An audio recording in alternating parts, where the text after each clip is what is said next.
Bienvenue dans votre rubrique hebdomadaire intitulée Le Réveil du Phénix, que vous a offert la JPS Wakam. Aujourd'hui, nous restons au Sénégal. Un mois après leur prise de fonction, voici les actions que les nouveaux dirigeants sénégalais, le président Bassirou Diomaye Faye et de son premier ministre Ousmane Sonko, ont posées en prise directe avec le quotidien du peuple.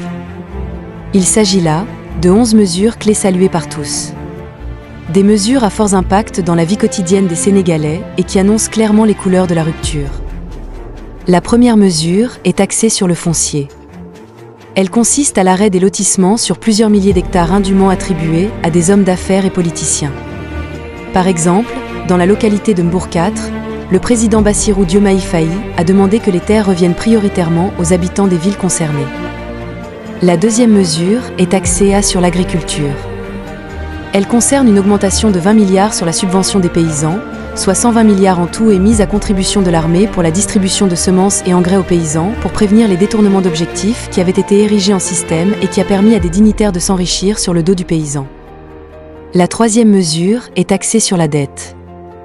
L'État procède au remboursement de la dette envers les opérateurs agricoles de 2021 à 2023. La quatrième mesure est axée à nouveau sur le foncier.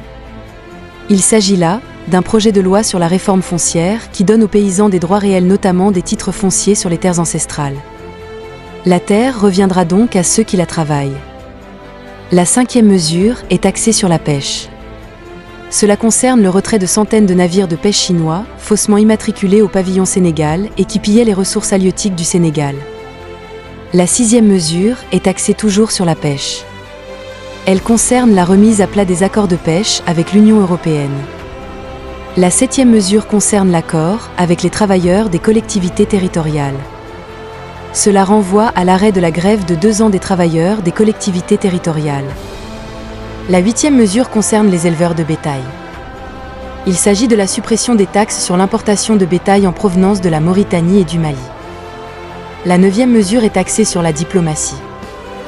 Le Sénégal procède à l'ouverture de la ligne d'interconnexion électrique avec la République de Guinée pour lui fournir 150 MW de courant. La 10e mesure est axée également sur la diplomatie. Le Sénégal met en place un accord avec la Gambie pour faire baisser les taxes sur le ciment en provenance du pays. La 11e mesure est axée également sur la diplomatie. Le Sénégal met en place un accord avec la Mauritanie pour auditer les coûts de production de la plateforme gazière GTA par les multinationales étrangères et harmonisation des positions des deux pays en vue de la renégociation des contrats de partage de production. Les accords signés par l'ancien régime prévoyaient 90% pour BP, une société britannique, et Cosmo Energy, une société américaine, contre seulement 10% pour Dakar et Nouakchott. En un mois, voilà des actes concrets posés et qui profitent directement aux populations. Si l'option se poursuit, ça donnera naissance à une gouvernance au nom du peuple, pour le peuple, contre l'oligarchie et l'ultralibéralisme.